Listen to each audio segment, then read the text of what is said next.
주님께서 여러분과 함께 마테오가 전한 거룩한 복음입니다. 주님 영광 받으소서.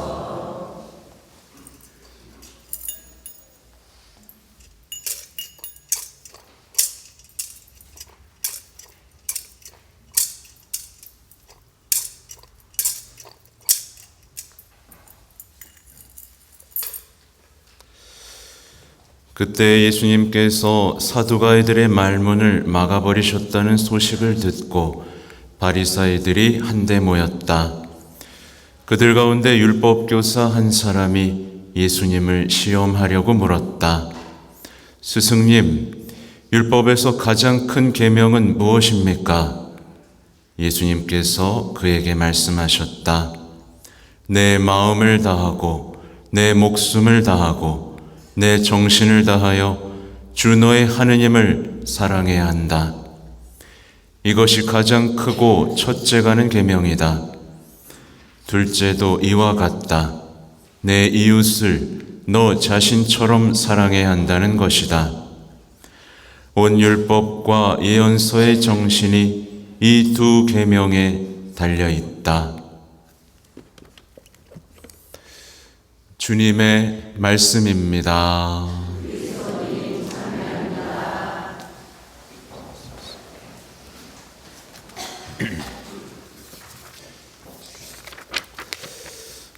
찬미 예수님,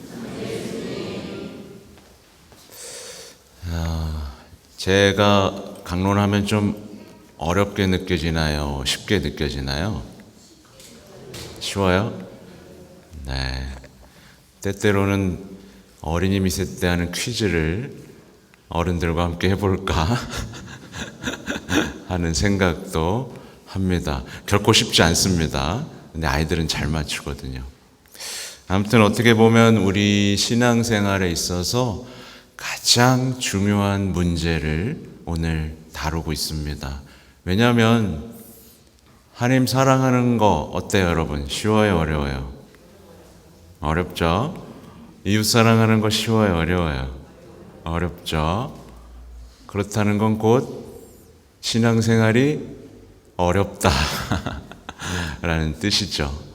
이 문제를 해결하지 않고는 우리의 신앙이 성장하기도 발전하기도 어렵습니다. 질문할 수 있겠죠. 우리는 과연 하나님을 사랑하고 있을까? 사랑하고 있습니까? 마음을 다하고 목숨을 다하고 정신을 다해서 이 첫째가는 계명을 완성하고 있을까요? 그렇다면 이런 것도 생각해 볼 수 있어요. 마음을 다하고 목숨을 다하고 정신을 다한다는 게 도대체 무슨 뜻일까? 먹고 살기도 바빠 죽겠는데 이건 무슨 뜻일까? 생각해 볼 수 있죠? 그러면 예수님은 불가능한 것, 어려운 것을 요구하고 계신 걸까요? 그것도 아니겠죠? 당연히 아닙니다. 그러니까 많은 신앙인들이 하느님을 사랑할 수 있다라는 것 자체에 의문을 갖고 살아갑니다. 왜냐하면 난 본 적도 없는데 사랑하는 게 너무 힘들어 라는 생각 때문이죠. 또 사랑은 감정인데 의지로 생길 수 있는 게 아니지 않느냐, 강요할 수 있는 게 아니지 않느냐, 안 된다, 어렵다, 이런 분들도 생각보다 많이 있습니다. 그러다 보니까 하나님에 대한 사랑이 없는 신앙은 어떻게 되겠어요? 뭔가 딱딱한 윤리 지침이 돼버리고 말죠. 그래서 지킬 거는 많아지고 어기면 불안해지는 약간 그 답답한 율법학자들의 신앙생활이 되고 있는 경우들이 되게 많습니다. 분명히 하나님은 사랑이시고 하나님이 과의 사랑을 나누면서 우리가 행복한 삶을 살도록 주님은 부르셨는데 우리는 그냥 지키고 어기면 성사보고 하는 수준으로 우리의 신앙생활을 축소시켜버리고 있다라는 말씀이에요. 또 어떤 신앙인은 아무리 해도 사랑이 깊어지질 않는다 그러면서 막 답답해하는 경우도 있습니다. 아무리 기도해도 아무리 묵상해도 사랑이 생기질 않는다. 그게 가능하기는 한 건가? 라는 질문을 하시죠. 또 계명과는 상관없이 사는 분들 있습니다. 계명과는 상관없이 자신에 대한 사랑과 연민에 빠져버린 사람들도 많이 있어요. 예를 들면 나를 사랑해야 이웃도 사랑할 수 있지 않겠습니까? 라는 허망한 주장을 하는 거죠. 근데 나를 사랑하면 하나님 사랑할 수 있게요, 없게요? 나를 사랑하면 하나님한테 무관심해집니다. 나를 사랑하면 모든 이웃이 적이 됩니다. 그렇지 않습니까? 그래서 우리는 이 계명들을 바꿔서는 안 되고 있는 그대로 받아들이면서 어떻게 이 말씀을 오늘 보세요. 주님의 말씀이 여러분에게 시작해서 이제 퍼져나갔다고 하잖아요. 이 말씀을 어떻게 내 안에서 이뤄낼 것인가를 곰곰이 생각하고 살아내야 됩니다. 오늘 예수님께서는 아주 특별한 얘기를 하시는 거예요. 이 율법학자들에게는 충격이었습니다. 왜냐하면 율법학자들은 논쟁했어요. 야, 이게 더 중요해. 이게 더 중요하지 않냐? 그러면서 싸우고 지키다가 어떻게 됐어요? 자기만 아는 사람이 돼버렸죠. 근데 예수님이 거기다가 끌어들이려고 했던 건데 예수님은 그게 아니었습니다. 하나님 사랑에 대해서 말씀하시고 이웃 사랑에 대해서 말씀하시고 나서 그거를 합쳐버립니다. 이게 포인트입니다. 그러니까 지켜야 될 것 많고 어기면 성사를 봐야 된다는 식의 종교적 의무를 사랑으로 바꾸시는 거예요. 그래서 사랑하고 사랑을 통해서 사랑을 배우고 사랑으로 성장을 하는 사랑의 원칙을 우리 신앙 안에 깊숙이 뿌리내리게 하시는 겁니다. 그래서 여러분 신앙생활 열심히 하면 당연히 뭐가 커져야 되죠? 이웃사랑이 커져야 돼요. 신앙생활을 열심히 하는 사람은 하나님께서 우리를 사랑하셨던 그 이웃사랑이 커져야 됩니다. 그래서 신앙생활을 막 열심히 했는데 옆 사람이 꼴보기 싫어지면 뭔가 이상한 거예요, 여러분. 당연한 거예요.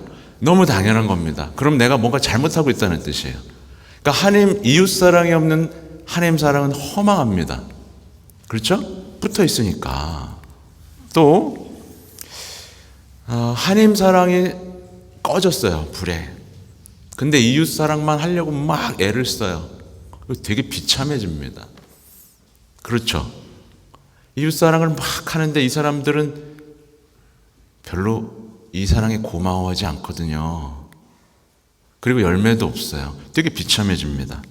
그래서 하나님과의 사랑이 없는 신앙생활은 대단히 비참해집니다. 이거 빨리 회복해야 됩니다.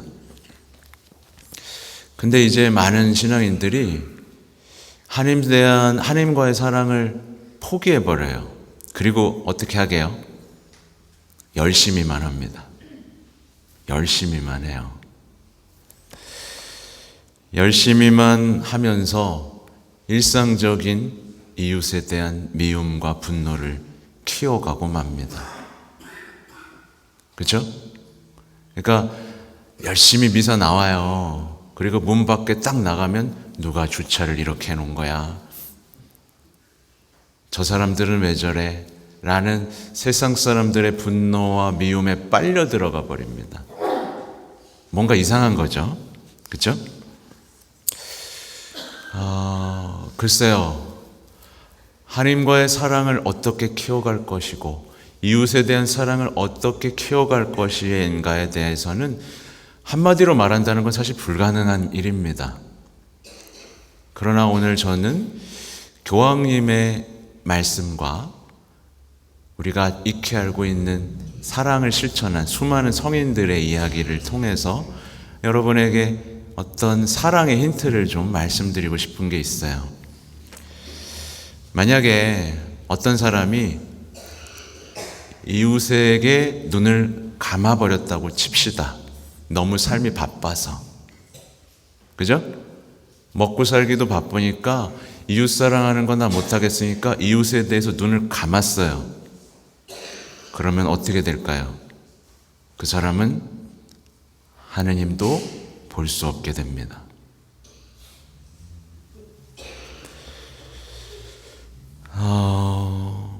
모든 신앙인은요, 그걸 아셔야 됩니다. 이웃에 대한 사랑을 통해 하나님을 만날 수 있습니다. 근데 우리는 뭘 하고 있어요? 주구장창 기도만 하고 하나님 사랑 하면서 자기 사랑만 키우고 있는 신앙을 반복하고 있죠. 그래서 우리는요, 시급합니다. 이웃에 대한 사랑을 내가 뭘 할 수 있을까? 그걸 찾지 못하면 우리는 하나님을 만나는 길을 상실해 버립니다. 마더 데레사 성녀 얘기 아시죠? 마더 데레사 성녀는 정말 이웃에 대한 사랑으로 평생을 사셨죠. 근데 하루에 몇 시간 기도했는지 아세요? 하루에 한두 시간 기도를 하다가 너무 바빠졌어요. 그래서 어떻게 할게요? 4시간을 기도했습니다. 하나님과의 사랑이 끊어지면 이웃사랑이 불가능하다는 걸 알았기 때문에 그래요. 그래서 성녀는 하나님 성체 앞에서 사랑의 힘을 끌어올렸습니다. 그 다음 봉사를 통해서 그 사랑을 생생하게 체험하고 하나님 사랑의 심오함을 점점 깊이 체험해 갔습니다. 떼놓을 수 없는 거라는 거죠. 우리도 마찬가지예요. 만약에 여러분 옆에 있는 사람이 미워지면 어떻게 해야 되죠? 하나님께로 와야 합니다. 그래서 기도에 관상이라는 부분이 중요하다는 얘기를 한 거예요. 반복하는 주문이 아니라 하나님 앞에 무릎 꿇고 앉아서 적어도 예수님의 얼굴을 바라보는 가운데 이분이 나를 사랑하셨다는 것을 끌어내지 못한 채 우리가 이웃을 사랑하면 지칠 뿐이죠. 이웃 사랑은요, 하느님 안에서 하느님과 함께 내가 좋아하지 않는 사람도 사랑하는 겁니다. 알지 못하는 사람도 사랑하는 거고 심지어 원수도 사랑하는 게 이웃사랑입니다. 근데 교황님이 되게 의미심장한 말씀을 하나 남겨주셨어요. 이렇게 말씀하십니다. 우리는 이웃에게 봉사할 때 하나님께서 우리를 위해 무엇을 하시는지 알 수 있고 하나님께서 우리를 얼마나 사랑하시는지도 알 수 있게 된다. 그러니까 많은 분들이 그러잖아요. 하나님이 날 사랑하는지 전혀 못 느끼겠어요 라는 분들이 있죠. 힌트가 뭐예요? 이웃사랑인 겁니다. 이웃에 대한 사랑을 포기하지 않고 사랑하면 하나님이 날 위해 무엇을 준비해 두셨고 어떻게 사랑하시고 어떻게 함께 하시는지를 체험하게 된다는 거예요. 그래서 지난주에 말씀하고 이어집니다. 신앙에서 선교가 사라지고 이웃사랑이 사라지면 믿음은 시들어버린다는 거예요. 하나님께서는요, 먼저 사랑하셨습니다. 우리가 알아들을 수 없게 됐을 뿐이에요. 그죠? 하나님은 먼저 사랑하셨고 계속 사랑하시고 끊임없이 사랑을 하십니다. 지금 이 순간에도요. 그냥 하나님은요, 날 좀 사랑해 다오가 아니라 뭐예요? 먼저 사랑하시고 그 사랑에 응답하기를 바라시는 거예요. 그래서 사랑받는다는 것에 기뻐하는 게 아니라, 그래서 우리 성체 모시는 겁니다. 그분의 몸과 피에 참여해서 우리도 사랑 그 자체가 되기를 바라시는 거예요. 만약에 어떤 사람이 하느님을 진짜 사랑하게 되잖아요. 여기서 나는 좀 그래도 하느님을 사랑하는 것 같다 한번 손들어 볼까요? 난 좀 하느님을 사랑하는 것 같아요. 왜 못 들죠? 그래, 내려보세요. 이렇게 자신 없으면 어떡하지? 하느님을 사랑하게 되잖아요. 그러면 하느님이 사랑하신 것, 하느님의 눈으로, 하느님의 마음으로 세상을 볼 수 있게 됩니다. 그리고 되게 단순한 고백을 하게 됩니다. 나는요, 사랑하는 게 참 좋아요. 왜냐하면 하느님은 사랑이시니까요. 이렇게 고백하게 됩니다. 저는요, 계속 사랑할래요. 하느님은 사랑이시니까요. 너무 단순하지 않습니까? 이게 바로 하느님과의 사랑을 체험한 사람의 고백이에요. 사랑했는데 그 사람이 반응이 없다. 보답도 없다. 오히려 볼멘 소리를 한다. 그게 무슨 상관이에요? 계속 고백합니다.